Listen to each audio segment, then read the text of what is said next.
Welcome to a special Halloween episode of Haunted Talks, the official podcast of the Haunted Walk, offering ghost tours and paranormal adventures in Kingston, Ottawa, and Toronto, Ontario, and online experiences to anyone in this mortal realm.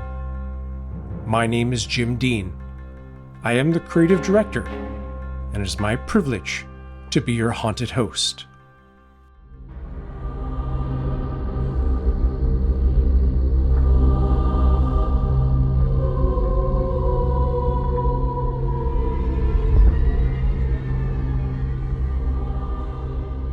For our Halloween episode, we'll be venturing inside what many believe is the most haunted house in America, the Whaley House in San Diego.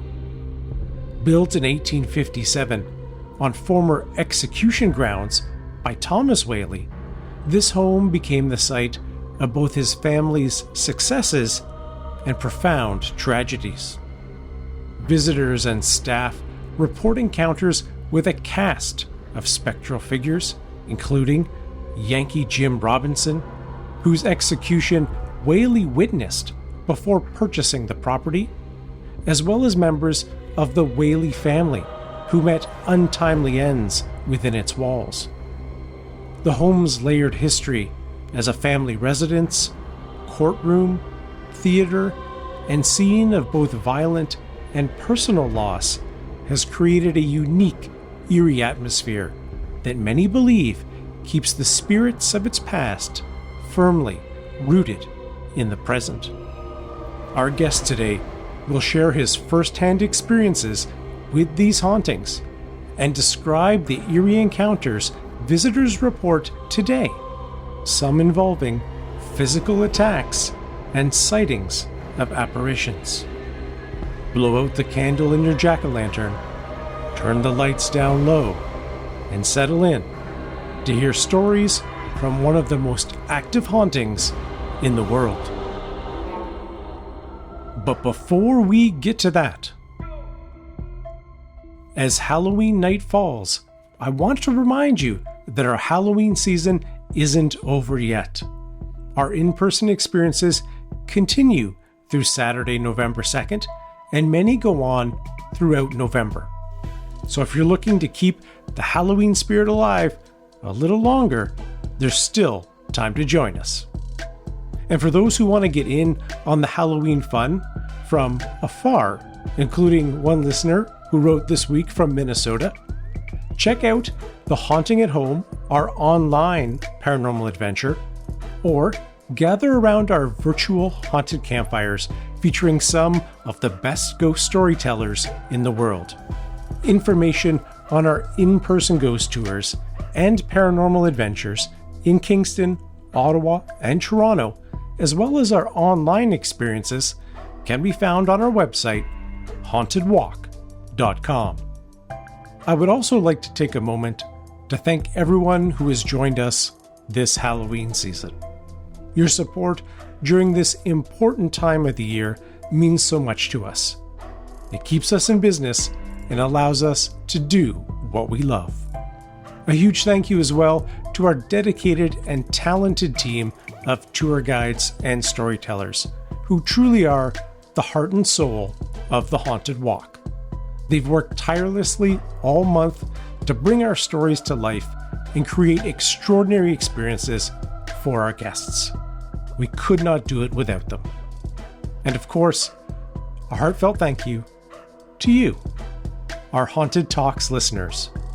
After a long break, we weren't sure what to expect, but it's been wonderful to be back and see so many of you tuning in to the new episodes.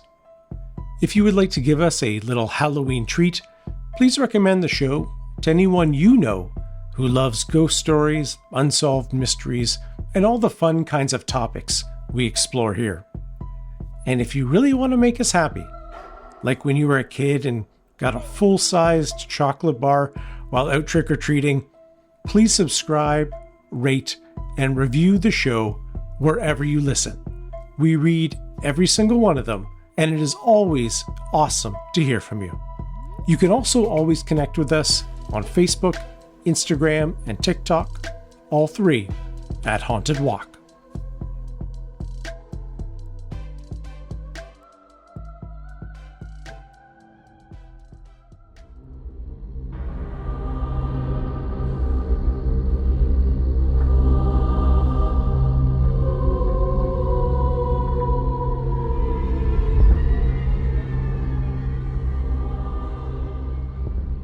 One of the most impressive experiences I ever had was there was two psychics and I was the guide, and I was really just there to, babysit, making sure nobody did anything they weren't supposed to. I wasn't even involved. And they were recording. And I remember they said, if there's anybody in here, please let us know. And when they played it back, you hear somebody in the background say, yes. And it's so clear. It was probably the first time that I wasn't really scared, but it made me think, oh, this is real. This is the real deal. It really opened up and made me have a more open and aware mind. Our guest today is Victor Santana, the operations and property manager for San Diego's Old Town Market and the Whaley House Museum Complex. I asked Victor to take us on a tour of the history and hauntings of the site. And as you can tell, he did not disappoint. With a deep knowledge of both the Whaley family's tragic past and first-hand experiences of unexplained phenomena, Victor will guide us through the chilling mysteries of one of America's most haunted sites.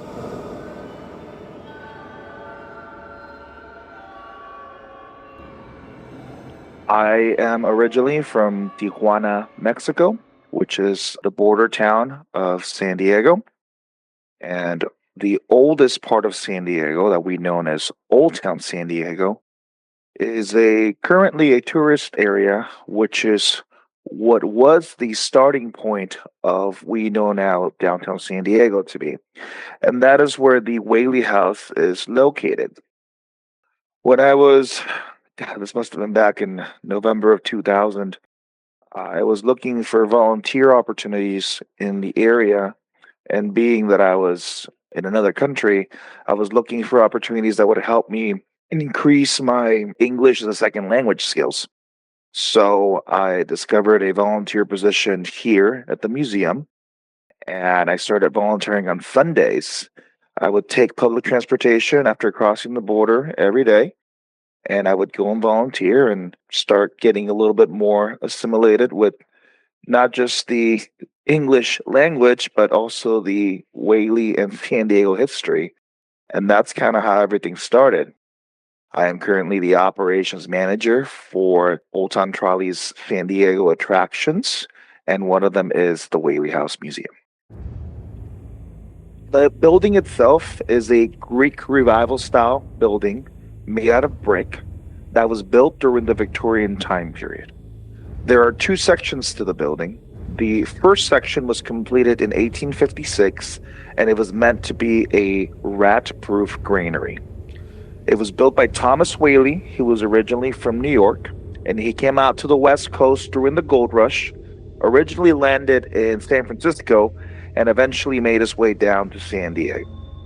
He buys the property in 1855, completes the first building in 1856, and in 1857 continues to build the rest of the residence. That original building, the granary, eventually was leased out for different uses. It was a billiard hall, it was a place to have Sunday school, but eventually from 1869 to 1871, it was San Diego's second courtroom. The adjacent building was actually Mr. Whaley's residence. The first floor was a general store, and the second floor was the residence itself. Throughout the years, the building itself had different uses. To one point, it was actually San Diego's first commercial theater, while the family was still living there as well. In regards to the proprietor, his name was Thomas Tanner, and him and his group of actors were the only people that were allowed to perform. He was a bohemian, if you will. He was very artsy. He was known for being a ladies' man. He was known for being a drinker. And there's very different stories as to what illness caused his death. But yes, 5 months after the theater opens, he dies, and the theater has to shortly close after that. He's actually buried about 2 blocks away from the Whaley House at the Campo Santo Cemetery. But he is also known to be a ghost. Many claim that, in particular, women will feel something touching their lower back, or maybe something caressing their waist or their neck, and they believe that's the ghost of Thomas Tanner. We were filming in 2014 in that room for a very popular ghost investigation show. And we were in the theater. The main investigator was sitting in front of me, and the cameraman was sitting to my right, filming the investigator. Within a couple of minutes, the investigator yells out, "Ow!" and shows certain discomfort.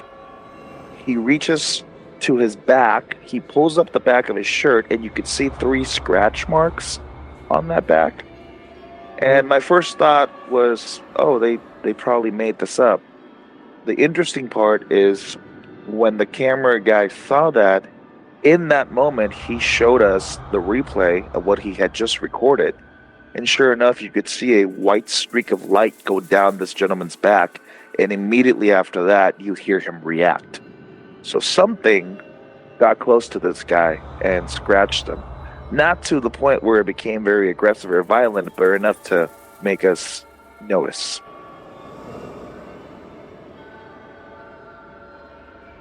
Overall, there were 6 children, 3 boys and 3 girls, and of course, Thomas Whaley and his wife. But the main story, the one that everybody knows about, is what happened before the house was built. In 1852, on that location, they had the execution grounds for San Diego, which means criminals were hanged on site. And there is a story, which is the most well-known story, of a man named Yankee Jim Robinson, who was executed on site for stealing a boat. When he was executed, his feet could still touch the ground, so instead of breaking his neck, he actually hung there for a few minutes and eventually passed away. Thomas Whaley was a witness to that execution. He later on bought the property and eventually went on to build the house on that same site, to the point where he himself would claim to hear heavy footsteps on the 2nd floor of his residence, claimed to be the ghost of Yankee Jim Robinson. It's funny because people come to us and they'll, the most common critique that we hear is, oh, they're just saying it's haunted to sell tickets. Well, this is not something that we made up. This is something that has been part of the legend and the lure of the house from the man himself, the man who built the house. He claimed to have heard these heavy footsteps. And further on, his children, the youngest daughter, the last one to live in the house, her name was Corinne Whaley. She wrote in her journal that she would even see her parents in the house as ghosts. She was probably utilizing the downstairs bedroom at that point as she got older, but she claimed to have seen her parents on the 2nd floor looking down at her in some cases. And then she wrote in her journal as well that her father used to tell her that there were other spirits in the house as well. So this has been very well documented from the 1850s and on. There were several tragedies that the family encountered. Without getting into the loss of life portion just yet, I can tell you that Thomas Whaley lost several businesses to arson set fires, which was really a hard hit to his pocketbook. A tragedy that affected the family because it almost forced them to move back to San Francisco for a little bit, and Thomas Whaley felt almost like a failure, if you will. Eventually, he returns to San Diego with this whole family, and at that point, they have a son, a second-born son named Thomas Whaley Jr. At about the age of 2, he becomes ill with scarlet fever, which is fairly common at that time, and unfortunately he doesn't make it. So he becomes the first family death in the house, Thomas Whaley Jr.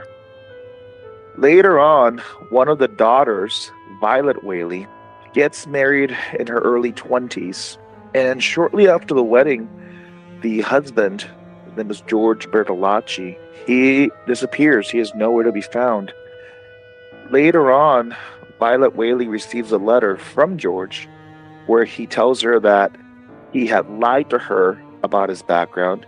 He forgot to mention that he had another family, and he proceeds to ask her for 4 to 5 years of patience for him to figure out his life, and then he would come back to her. She, of course, was not a big fan of that. Shortly after that, once a divorce back then was a very, very big deal. It was something that was frowned upon. It was something that would almost ostracize you from the rest of the community. But she proceeds with it, and she eventually is diagnosed with something that they called melancholy, depression. She was very sad, and she was kept under close watch by her family, by Thomas, by Anna, by her siblings, until one day she tried to take her life by drowning herself in the family water cistern. She was not successful, but at that point they realized that she was suicidal. It was shortly after that she was able to get a hold of her father's pistol. She went into the outhouse, which would have been the bathroom, and it was outside, of course. And at 6 o'clock in the morning, Thomas Whaley hears a gunshot, and he runs out to the outhouse, breaks in the door, finds Violet with a wound on her chest, and she is brought into the house where she later passes.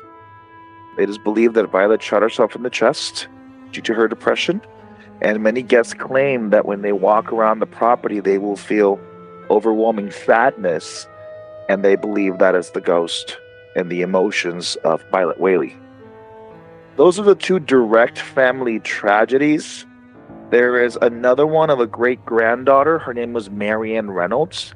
She did not live in the house, but she lived close by. She was playing with some friends in the northern part of San Diego called Oceanside, and she got a hold of a small jar. She picked up the jar rattled almost like a toy. She opened it and ingested what was inside the jar, which was Kellogg's ant paste, a very powerful poison back then. She ingests the poison and dies shortly after that. She is believed to be another ghost in the house because of the connection she had with the family. She used to go down there and visit her great-grandmother, Anna Whaley, the lady of the house. So many claim that when you walk around the house, you might feel something holding on to your wrist, something holding on to your hand, and they believe that is the ghost of Marianne Reynolds. The most common experiences by visitors or staff are probably the smells. When guests come to the museum and ask us what they might experience, we tell them to keep an open mind and to keep all of their senses open as well. It's not always about seeing something. One of the most common reports is Anna Whaley's lavender perfume. You'll smell that lavender perfume throughout the house. Or in other cases, you will smell cigar smoke. And of course, there's no smoking allowed inside the house. So that is attributed to the ghost of Thomas Whaley. Those are probably the top two encounters we receive. And I will say that daily we get at least one email from a guest telling us that they came to the museum and they encountered something. Another form of encounter that happens fairly often is when guests are close to the hanging location. Many of them feel pressure on their chest, and in some cases we have seen red lines around people's necks.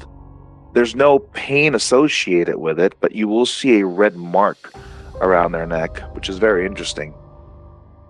And of course, the last thing is people taking photographs and believing that they capture something on film. 99% of the time, It could be a reflection, a dust particle, but there have been a few images that do make you think twice.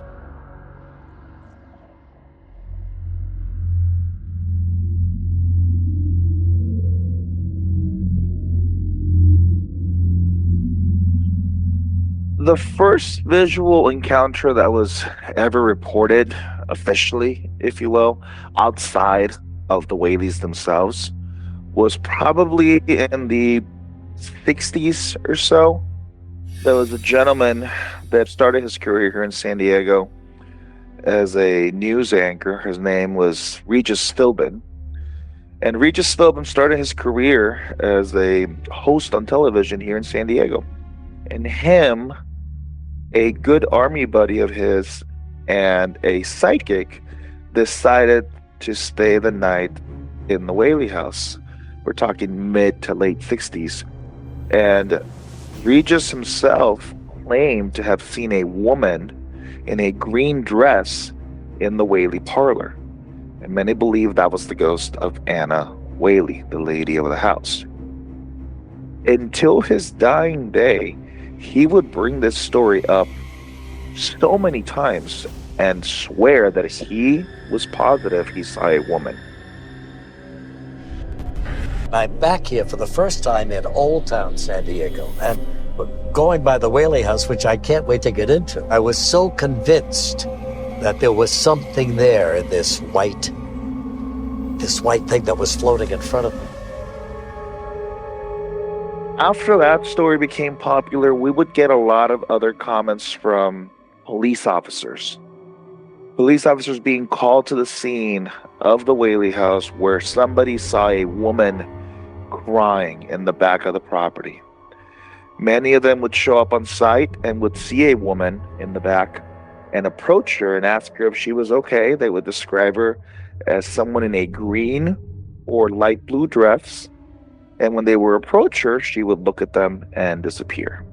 Again, it's believed to be the ghost of Anna Whaley. And this happens, for years and years. The running joke is, if there's a rookie cop on the beat, they'll make him go to the Whaley House at night to see if he gets scared or something along those lines. And it's interesting because I always thought it was a legend, a rumor. Oh, that doesn't really happen, but it's true. I mean, you get so many comments from actual officers that say, "Oh yeah, they made me do that when I started on my beat."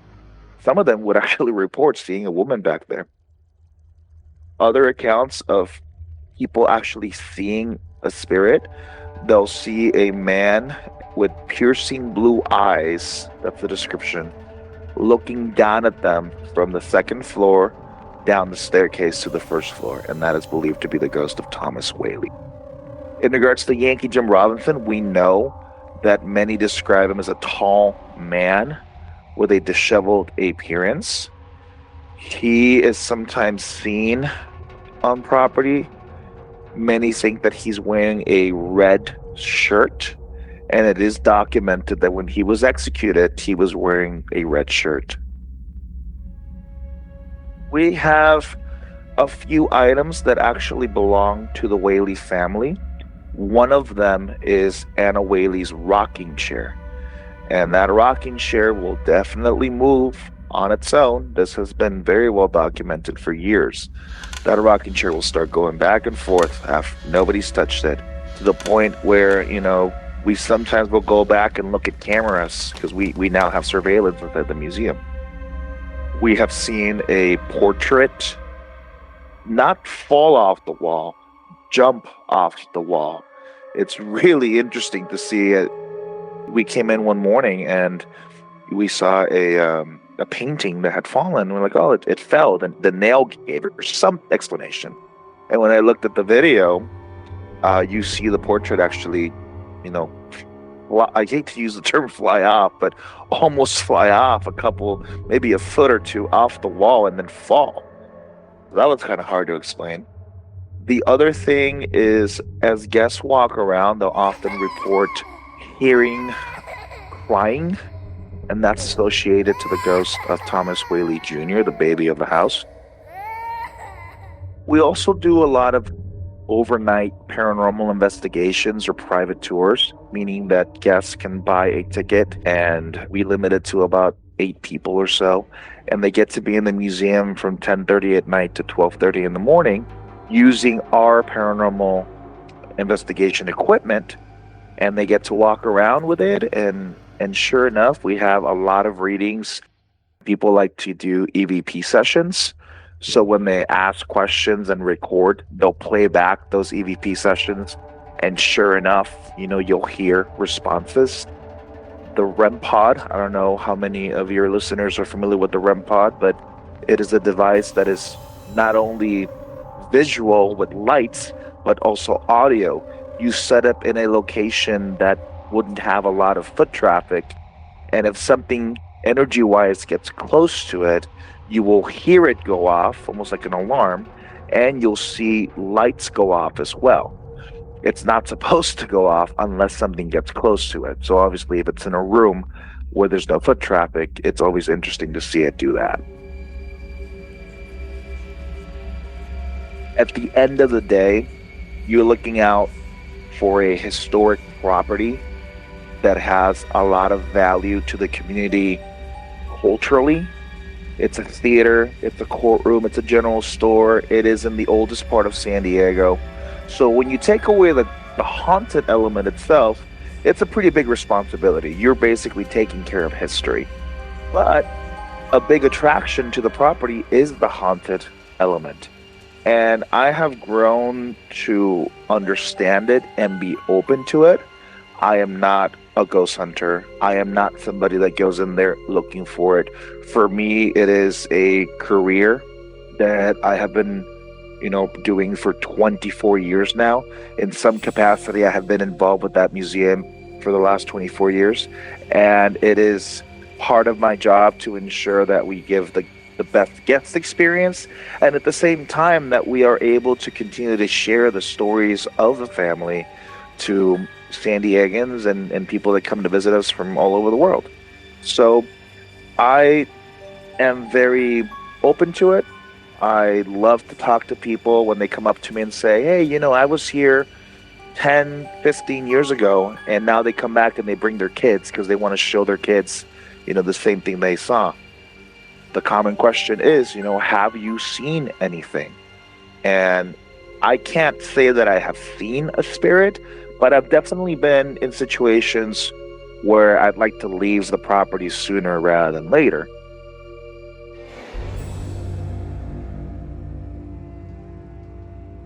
When I started working there, I was doing a lot of the private overnights. And like I said, I'm not an investigator myself. I was really just there to share the history and to ensure that the house was taken care of. So I was doing an overnight. The guest left at about 1 o'clock in the morning or so. We are on a very busy, high traffic area, but at 1 o'clock in the morning, those businesses shut down. So there isn't much going on the street. And I was locking up the house, and I heard what I thought were footsteps come down the staircase. So I thought somebody had snuck in. I didn't think it was odd at that point. I go up and there's nobody on the second floor. There's nobody on the staircase. So I go back to set the alarm. And as I'm setting the alarm, the footsteps now sound like they're on the first floor. So now I think, all right, somebody did sneak in. Somebody is inside the house. So I turn on the lights, go walk around, nobody there, turn the lights back off. And I think to myself, well, if there's somebody here and I set the alarm, the motion sensor is going to pick them up, and then I'll know for sure. Okay. So as I'm setting the alarm, and even when I tell the story, I think it's crazy. I hear a voice next to me say, "Why are you here?" Now, it may have not been as clear as I just said it now, but I swear I thought somebody said in my ear, "Why are you here?" So I run out without completing the alarm sequence. If you don't complete the alarm sequence after you initiate, the alarm goes off. So sure enough, I'm waiting outside with the alarm going off. 2 officers show up, and it's that same story I told you earlier. They're like, "Oh, I'm not going in there. Someone told me about the lady that appears in the back." And I'm like, "Well, there's somebody in there. I heard footsteps." So I go in with them. Mind you, I'm 20 years old at that time. And, I walk in with them and we're looking through the property and there's nobody there. What I found really interesting about that is up until a few weeks prior to that experience, the museum closed to the public at 8 to 9 p.m. at latest. We had not been inside that museum past that time. That was the first time. So when I told that story to other coworkers, they said, well, maybe they were upset because you were here late at night. They weren't used to it. Like, all right, that makes sense. So I firmly believe that I upset some people because I kept them up later than they were expecting that same night. People have always mentioned that the Whaley House is a special place. And I think I alluded to it earlier when I said that the youngest daughter would say it's an extraordinary house or an extraordinary property. When you think about what happened before the house was built, and we kind of discussed this a little bit, that they think that the tragedies were related to the spirits and vice versa. You're talking about a location where life was taken on the regular. They used to execute people on location. So that alone is a great opening for a horror movie, right?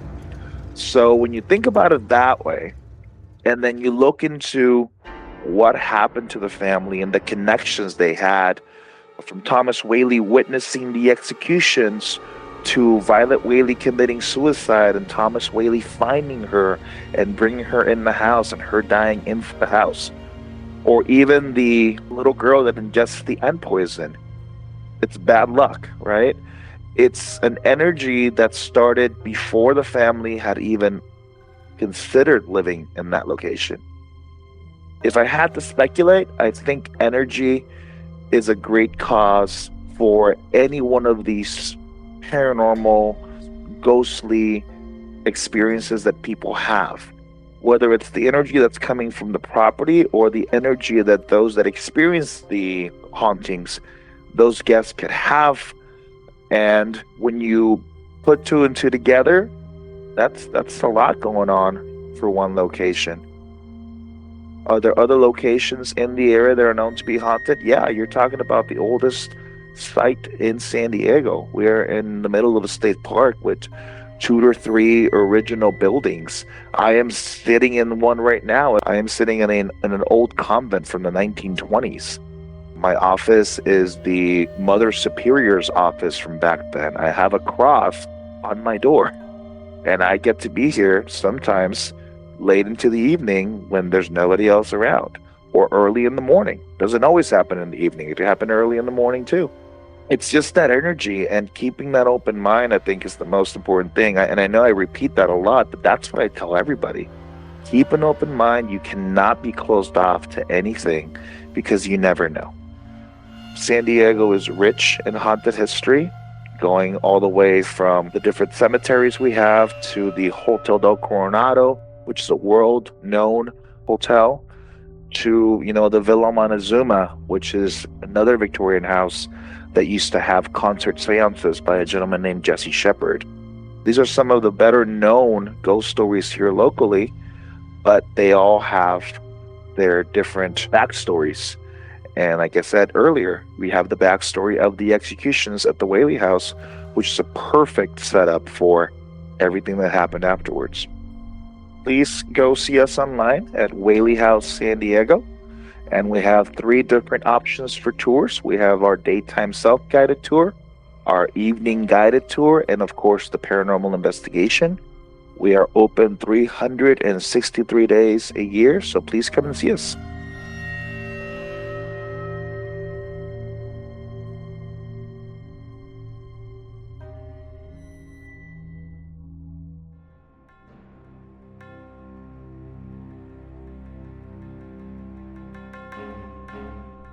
A big thank you to Victor Santana joining us from the Whaley House.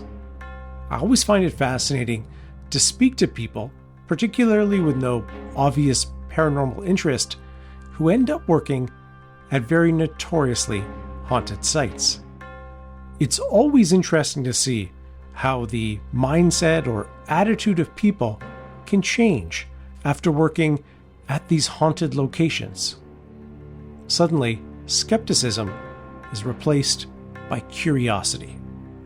And there are, so many mysteries yet to be solved. There is still time to join us for a little Halloween season fun on our ghost tours and paranormal adventures, as well as our online experiences, which can be done from anywhere in the world, including the Haunting at Home and our virtual haunted campfires. Please visit our website, hauntedwalk.com, to get all the latest information and to see what we have on offer in Kingston, Ottawa, and Toronto. And be sure to use the promo code Haunted Talks, all one word, Haunted Talks, at checkout to get 15% off your ghost tour tickets. As always, and especially in the month of October, a heartfelt thank you to our Haunted Talks team.